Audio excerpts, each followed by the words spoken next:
नमस्कार दोस्तों, स्वागत है आपका हमारे चैनल मोटिवेशनल स्टोरी में। दोस्तों, बहुत समय पहले की बात है। एक शांतिपुर नामक गांव में एक दर्जी रहता था जिसका नाम मधुसूदन था। दर्जी मधुसूदन बहुत गरीब था, लेकिन उसकी पत्नी सुनंदा बहुत समझदार और चतुर थी। दोनों ही मेहनत करके अपना गुजारा करते थे। दर्जी मधुसूदन रोज सुबह जल्दी उठकर गांव में जाकर लोगों से कपड़े लेकर आता और कपड़े सिलता था, और उससे जो भी कमाई होती उससे वह घर का खर्च चलाता था। लेकिन उसकी आमदनी इतनी कम थी कि कभी कभी तो उसके पास खाने के लिए भी पैसे नहीं होते थे। दर्जी मधुसूदन की पत्नी सुनंदा हमेशा अपने पति का साथ देती और हर मुश्किल में उसका हौसला बढ़ाती। वह जानती थी कि अगर उसे जीवन में कुछ करना है तो उसे अपनी बुद्धि और चतुराई का इस्तेमाल करना होगा। एक दिन दर्जी नगर के राजा के महल में कपड़े सिलने गया। राजा ने उसे अपने शाही वस्त्र सिलने के लिए बुलाया। जब दर्जी वहां पहुंचा तो उसने देखा कि राजा के चेहरे पर चिंता की लकीरें हैं। इसलिए उसने हिम्मत जुटाई और पूछा, महाराज, क्या आप किसी बात को लेकर चिंतित हैं? राजा ने गहरी सांस ली और कहा, मेरे राज्य में कई परेशानियां चल रही हैं। करों की चोरी बढ़ती जा रही है और लोग मेरी नीतियों से खुश नहीं हैं। मुझे समझ नहीं आ रहा है कि इन समस्याओं का समाधान कैसे किया जाए। दर्जी मधुसूदन ने राजा को शांत किया और कहा, महाराज, हर समस्या का समाधान होता है। यदि आप चाहें तो मैं और मेरी पत्नी सुनंदा आपको इन समस्याओं से बाहर निकाल सकते हैं। राजा ने आश्चर्य से दर्जी को देखा और कहा, आपकी पत्नी क्या कर सकती है? दर्जी ने गर्व से कहा, महाराज, मेरी पत्नी सुनंदा बहुत चतुर है और वह बुद्धिमान है। वह आपके लिए कोई समाधान अवश्य निकाल सकती है। राजा ने दर्जी की बात मान ली और उसे अगले दिन अपनी पत्नी सुनंदा के साथ आने का आदेश दिया। दर्जी घर लौट आया और अपनी पत्नी सुनंदा को सारी बात बताई। उसकी पत्नी सुनंदा ने सोचा और कहा, यह एक अच्छा अवसर है। हम राजा की मदद करेंगे और यदि हमारी योजना सफल हुई तो राजा हमें अवश्य पुरस्कृत करेंगे। अगले दिन दर्जी मधुसूदन और उसकी पत्नी सुनंदा राजा के दरबार में पहुंचे। दर्जी की पत्नी सुनंदा ने राजा से कहा, महाराज, मैं आपकी समस्याओं का समाधान कर सकती हूं, लेकिन इसके लिए मुझे कुछ वक्त की जरूरत है। राजा मान गया। दर्जी की पत्नी सुनंदा ने सबसे पहले कर चोरी की समस्या की ओर ध्यान दिया। उसने राजा को सुझाव दिया, महाराज, सबसे पहले हमें राज्य के लोगों से बात करनी चाहिए। कई बार लोग इसलिए कर नहीं देते क्योंकि उन्हें सरकार से कोई मदद नहीं मिलती या कर की दरें बहुत अधिक होती हैं। राजा ने दर्जी की पत्नी सुनंदा की बात मान ली और राज्य के महत्वपूर्ण लोगों से मिले। पहले कुछ दिनों में ही उन्हें एहसास हो गया कि कर की दरें बहुत ज्यादा हैं और इस वजह से लोग करों की चोरी कर रहे हैं। दर्जी की पत्नी ने राजा को सुझाव दिया कि कर की दरें कम कर देनी चाहिए और कर वसूली की प्रक्रिया को सरल बनाना चाहिए। राजा ने यह सुझाव मान लिया और कर की दरें कम कर दी और कर वसूली की प्रक्रिया में सुधार किया। कुछ ही समय में राज्य में कर चोरी काफी कम हो गई और राज्य का खजाना फिर से भरने लगा। अब नीतियों से असंतुष्ट जनता की बारी थी। दर्जी की पत्नी ने राजा से कहा कि आपको लोगों के बीच जाना होगा और उनकी समस्याओं को समझना होगा। अगर आप सिर्फ दरबार में बैठकर शासन करेंगे तो लोग आपसे दूरी बना लेंगे। राजा ने दर्जी की पत्नी सुनंदा की बात सुनी और खुद गांव-गांव जाकर लोगों की बात समझने लगे। राजा गांव वालों से मिले और उनकी समस्याएं सुनने लगे। राजा को पता चला कि राज्य के कई हिस्सों में पानी की कमी है और किसान अपनी फसलों के लिए संघर्ष कर रहे हैं। दर्जी की पत्नी ने राजा को सुझाव दिया कि गांवों में नहरें बनवाई जानी चाहिए और तालाबों की सफाई करवाई जानी चाहिए। राजा ने तुरंत यह आदेश जारी कर दिया और कुछ ही महीनों में राज्य के किसान समृद्ध हो गए और फसलों का उत्पादन बढ़ने लगा। राजा दर्जी की पत्नी की समझदारी और उसकी सलाह से बहुत प्रभावित हुआ। उसने दर्जी और उसकी पत्नी को दरबार में बुलाया और कहा, तुम्हारी समझदारी ने मेरे राज्य को समस्याओं से मुक्त कर दिया है। मैं तुम्हें इनाम देना चाहता हूं। दर्जी की पत्नी ने विनम्रता से कहा, महाराज, आपकी सहायता करना हमारा कर्तव्य था। यदि आप हमें कुछ देना चाहते हैं तो हमारे गांव में एक विद्यालय बनवा दीजिए ताकि वहां के बच्चे शिक्षा प्राप्त कर सकें। राजा ने दर्जी की पत्नी की इच्छा पूरी की और गांव में एक बड़ा विद्यालय बनवा दिया और दर्जी मधुसूदन और उसकी पत्नी सुनंदा को भी बहुत सारे उपहार दिए। और अब दर्जी और उसकी पत्नी खुशी खुशी जीवन व्यतीत कर रहे थे। लेकिन कहानी यहीं समाप्त नहीं हुई। धीरे धीरे दर्जी की पत्नी की चतुराई के चर्चे गांव में दूर दूर तक फैलने लगे। सभी उसकी बुद्धिमानी की प्रशंसा करते थे, लेकिन कुछ लोग उसकी तरक्की से ईर्ष्या करने लगे थे। राजा के दरबार में कुछ दरबारी ऐसे भी थे जो दर्जी और उसकी पत्नी से ईर्ष्या करते थे। उन्हें यह बात पसंद नहीं थी कि एक गरीब दर्जी और उसकी पत्नी राजा के इतने करीब आ गए हैं। दरबारी एकत्र हुए और उन्हें राजा की नजरों में दर्जी मधुसूदन और उसकी पत्नी सुनंदा को गिराने के लिए षड्यंत्र रचा। उन दरबारियों में से एक, जो राजा का सबसे करीबी सलाहकार था, उसने राजा से कहा, महाराज, हमें दर्जी और उसकी पत्नी की बुद्धि पर संदेह है। मुझे नहीं लगता कि उनकी सलाह हमारे लिए उतनी उपयोगी होगी। ऐसा लगता है कि उन्होंने सहयोग से आपकी समस्या का समाधान कर दिया है, लेकिन वास्तव में वे किसी चाल में शामिल हो सकते हैं। राजा को पहले तो इस बात पर विश्वास नहीं हुआ, लेकिन धीरे धीरे दरबारियों ने उसके मन में संदेह पैदा कर दिया। आज सोथी का नेडी खैकोथई सरपास के कासो घटरानिया। उन्होंने राजा से कहा कि सुझाव है कि दर्जी की पत्नी की वास्तविक बुद्धि को परखने के लिए उसे एक कठिन परीक्षा देनी चाहिए। राजा ने दरबारियों के सुझाव पर सहमति जताई और दर्जी मधुसूदन और उसकी पत्नी सुनंदा को दरबार में बुलाया। जब वे दरबार में पहुंचे तो राजा ने गंभीर स्वर में कहा, मैंने आपकी बुद्धि का परीक्षण कर लिया है। मैंने आपकी बुद्धि और बुद्धिमत्ता की कई बार प्रशंसा की है। दर्जी की पत्नी सुनंदा पूरे आत्मविश्वास के साथ बोली, महाराज, मैं आपकी हर समस्या का समाधान करने की पूरी कोशिश करूंगी। बताइए क्या समस्या है। राजा ने गहरी सांस ली और कहा, मेरे राज्य में एक ऐसी जगह है जिसे न कोई देख सकता है और न ही कोई छू सकता है। मुझे ऐसी चीज चाहिए जिसे न किसी ने देखा हो और न छुआ हो। अगर तुम ऐसा कर सको तो मैं तुम्हें इनाम दूंगा। यह सुनकर दरबारी मुस्कुरा उठे, क्योंकि उन्हें लग रहा था कि यह तो असंभव है और अब दर्जी और उसकी पत्नी की चालाकी सबके सामने आ जाएगी। कुछ देर सोचने के बाद दर्जी की पत्नी ने राजा से कहा, महाराज, मुझे यह चुनौती स्वीकार है, लेकिन मुझे 2 दिन का समय चाहिए। राजा ने उसे समय दिया और वह दोनों घर चले गए। घर लौटते समय दर्जी को चिंता हो रही थी। उसने अपनी पत्नी से कहा, यह तो बहुत कठिन काम है। ऐसी जगह और चीज के बारे में बात करना जिसे देखा या छुआ न जा सके असंभव लगता है। लेकिन उसकी पत्नी के चेहरे पर चिंता का कोई निशान नहीं था। मुस्कुराते हुए उसने कहा, चिंता मत करो, मुझे पता है कि हमें क्या करना है। दर्जी मधुसूदन की पत्नी सुनंदा ने अपनी योजना तैयार की और दूसरे दिन सुबह दरबार में पहुंच गई। राजा और सभी दरबारी बेसब्री से इंतजार कर रहे थे कि आगे क्या होगा। तब राजा ने पूछा तो दर्जी की पत्नी ने शांत स्वर में कहा, महाराज, मेरे पास आपकी समस्या का समाधान है और मैं आपके लिए ऐसी चीज ला सकती हूं जिसे कोई न छू सकता है न देख सकता है। राजा ने पूछा, सचमुच क्या कोई ऐसी चीज है तो बताओ। तब दर्जी की पत्नी ने बोला, महाराज, विचार एक ऐसी चीज है जिसे ना कोई छू सकता है ना देख सकता है। राजा कुछ क्षण चुप हो गए, फिर जोर से हंसे और बोले, तुम ठीक कहते हो। विचार सचमुच ऐसी चीज है जिसे कोई देख या छू नहीं सकता, लेकिन इसका प्रभाव अपार है। तुम्हारी चतुराई ने एक बार फिर सिद्ध कर दिया है कि तुम कितने बुद्धिमान हो। दरबारियों का षड्यंत्र विफल हो गया और दर्जी की पत्नी की चतुराई ने उसे और अधिक सम्मान दिलाया। राजा ने दर्जी और उसकी पत्नी को अपना मुख्य सलाहकार बना लिया। उन्होंने राजा के राज्य को और भी समृद्ध और खुशहाल बना दिया। अब दर्जी और उसकी पत्नी राज्य के मुख्य सलाहकार बन गए थे। उनकी बुद्धिमत्ता की कहानी पूरे राज्य में फैल रही थी। दरबारी इस बात पर आश्चर्य कर रहे थे कि एक गरीब दर्जी और उसकी पत्नी इतने ऊंचे पद पर कैसे पहुंच गए। इसलिए अब वे इससे भी बड़ा षड्यंत्र रचने के बारे में सोचने लगे। एक दिन दरबार के मुख्य मंत्री, जो इस पूरे षड्यंत्र का मुखिया था, उसने बाकी दरबारियों से कहा कि दर्जी और उसकी पत्नी अब हमारे लिए बड़ा खतरा बनते जा रहे हैं। अगर वे राजा के पसंदीदा बने रहे तो एक दिन वे हमारे पदों पर भी कब्जा कर लेंगे। हमें अब ऐसी योजना बनानी होगी, इससे राजा को उन पर हमेशा के लिए शक हो जाएगा और उन्हें दरबार से बाहर कर दिया जाएगा। दरबारियों ने एक नई तरकीब सोचनी शुरू कर दी। उन्होंने तय किया कि वे राजा के मन में दर्जी की पत्नी के खिलाफ एक बड़ा शक पैदा करेंगे और इसके लिए उन्हें एक झूठी कहानी बनानी होगी। फिर कुछ दिनों के बाद दरबारी राजा के पास गए और कहा, महाराज, हमें एक गंभीर बात पता चली है। दर्जी की पत्नी और दर्जी अपने विशेष उद्देश्य के लिए यहाँ आए हैं और हमें लगता है कि वह हमारे खिलाफ कोई षड्यंत्र रच रहे हैं। यह सुनकर राजा गहरी सोच में डूब गए और दरबारियों ने उनकी शंकाओं को और बढ़ाना शुरू कर दिया। दरबारी बोले, महाराज, दर्जी की पत्नी इतनी चालाक है कि आपको धोखा दे सकती है। अगर आपको हमारी बात पर यकीन नहीं है तो आप उसकी एक आखिरी परीक्षा ले सकते हैं।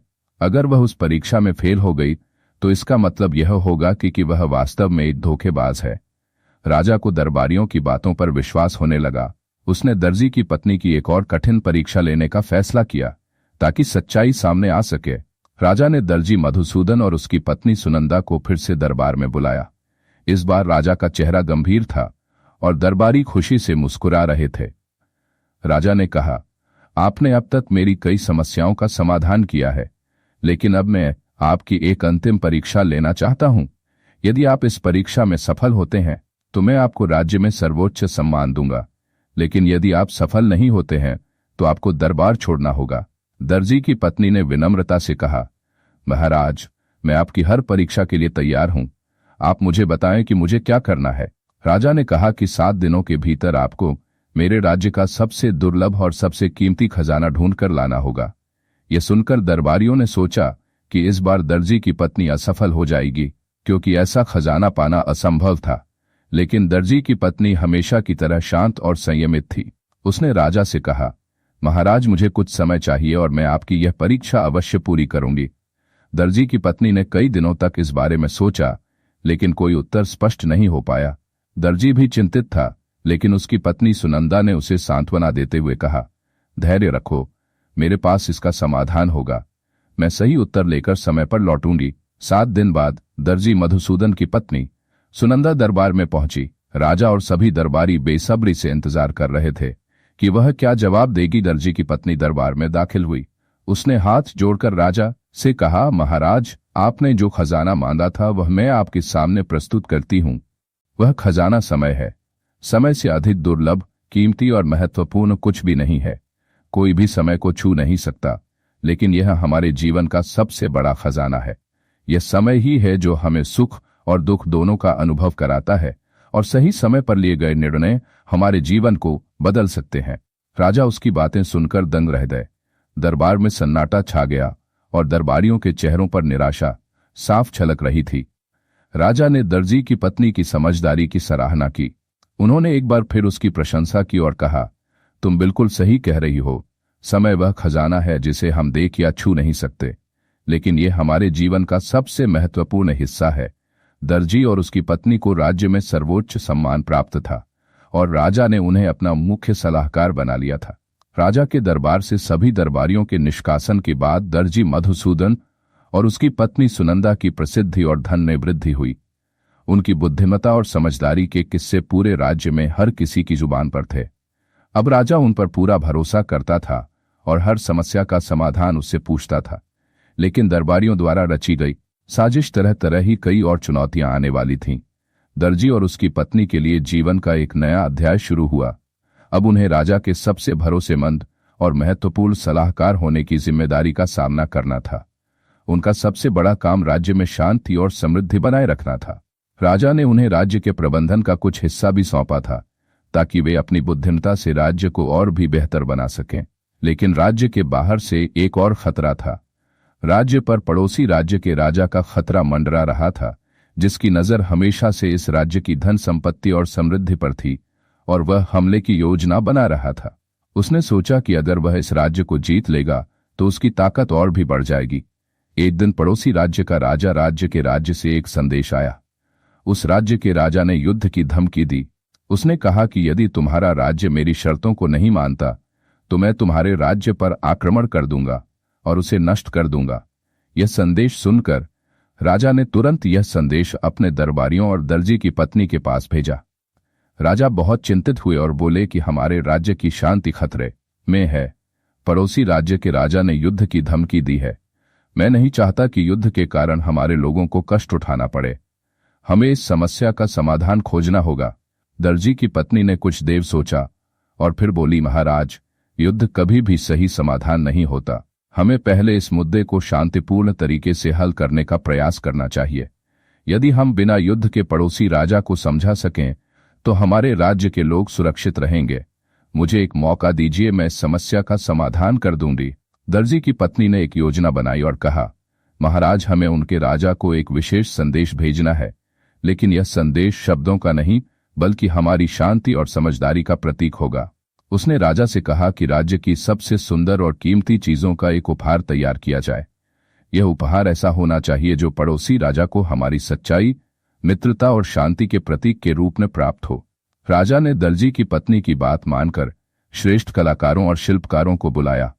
उन्होंने एक बहुत ही सुंदर और बहुमूल्य शांति प्रतीक तैयार किया, जिसे सोने, चांदी और रत्नों से सजाया गया था। इस प्रतीक पर एक शांति संदेश भी उत्कीर्ण किया गया था। शांति से बड़ी कोई जीत नहीं है।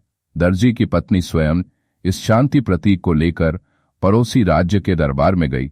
राजा ने उसे पूरी सुरक्षा और सम्मान के साथ भेजा। जब वह वहां पहुंची तो पड़ोसी राजा उसे और उसके उपहार को देखकर हैरान रह गया। दर्जी की पत्नी ने विनम्रतापूर्वक उससे कहा, महाराज, हमारा राज्य युद्ध नहीं चाहता। हम शांति चाहते हैं और आपसे मित्रता करना चाहते हैं। यह उपहार हमारी सच्चाई और शांति का प्रतीक है। पड़ोसी राजा ने उपहार को ध्यान से देखा और दर्जी की पत्नी उसकी समझदारी और शांति की बातों से प्रभावित हुआ। उसने कुछ देर सोचा और फिर कहा, तुम्हारी बातों में सच्चाई और समझदारी है। मैं युद्ध नहीं चाहता।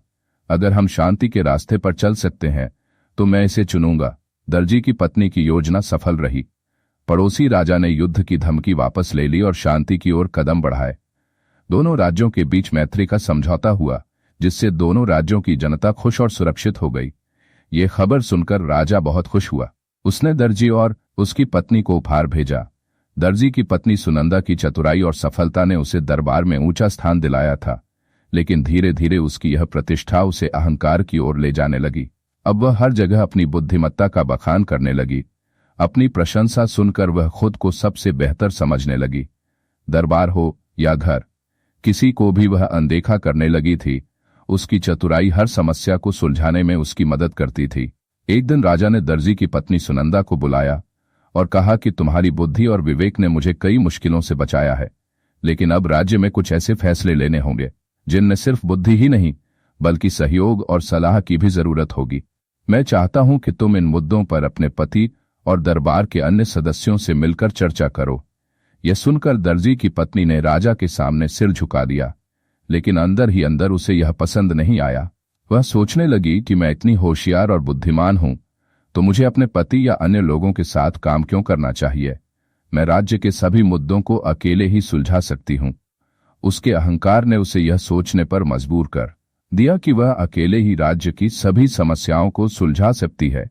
वह सब कुछ कर सकती है और उसे किसी की मदद की जरूरत नहीं है। उसने राजा की सलाह को नजरअंदाज कर दिया और अपने फैसले खुद लेने का फैसला किया। दर्जी की पत्नी सुनंदा के अहंकार ने धीरे धीरे उसे उसके पति से भी दूर कर दिया। उस दिन दर्जी ने अपनी पत्नी सुनंदा से कहा, मैं भी तुम्हारी बुद्धिमत्ता का बहुत सम्मान करता हूं, लेकिन हमें एक दूसरे से सलाह लेकर सही निर्णय लेना चाहिए। एक दूसरे का साथ देकर ही हम सही निर्णय ले सकते हैं। लेकिन उसकी पत्नी सुनंदा ने उसकी बातों को गंभीरता से नहीं लिया, कोई निर्णय नहीं लिया और कहा, मैंने हमेशा सही निर्णय लिए हैं और अब मुझे किसी की सलाह की जरूरत नहीं है। मुझे पता है क्या सही है और क्या गलत। कुछ दिनों के बाद राजा के दरबार में एक महत्वपूर्ण मुद्दा उठा। राज्य में पानी की कमी थी और सभी गांवों में सूखा पड़ने की संभावना थी। राजा ने इस समस्या का समाधान निकालने का काम दर्जी की पत्नी को सौंपा। दर्जी की पत्नी ने अपने अहंकार में यह सोचा कि वह अकेले ही इस समस्या को हल करने में सक्षम होगी, जबकि अन्य दरबारियों ने उसे सलाह दी कि वह इस समस्या का समाधान सभी के साथ खोजें। इस मामले में राज्य के विशेषज्ञ की मदद ली जानी चाहिए, लेकिन उसने उनकी सलाह को नजरअंदाज कर दिया और खुद ही एक योजना बना ली। बिना उचित जांच पड़ताल किए उसने राज्य के एक हिस्से में नई नहर बनाने का आदेश दे दिया। यह योजना बुरी तरह विफल रही। नई नहर न केवल पानी की समस्या को हल करने में विफल रही, बल्कि लोगों को और भी अधिक परेशानी में डाल दिया। उनकी फसलें नष्ट हो गईं और राज्य में अराजकता फैल गई। समाचार मिलने पर राजा बहुत क्रोधित हुआ। उसने दर्जी की पत्नी को बुलाया और कहा, मैंने हमेशा आपकी बुद्धिमत्ता की सराहना की है, लेकिन इस बार आपका अहंकार आपकी सबसे बड़ी गलती बन गया। यदि आपने अपने पति और दरबारियों की सलाह ली होती तो शायद यह समस्या इतनी बड़ी नहीं होती। यह सुनकर दर्जी की पत्नी ने अपना दुख व्यक्त किया। उसे अपनी गलती का एहसास हुआ और उसने समझा कि केवल चतुराई ही पर्याप्त नहीं है, बल्कि दूसरों की सलाह और सहयोग भी आवश्यक है। उसका अहंकार उसकी सबसे बड़ी कमजोरी बन गया था और अब वह अपनी गलतियों पर पश्चाताप कर रही थी। दर्जी की पत्नी ने राजा के सामने अपना सिर झुकाया, झुककर माफी मांगी और कहा, महाराज, मैंने बहुत बड़ी गलती की है।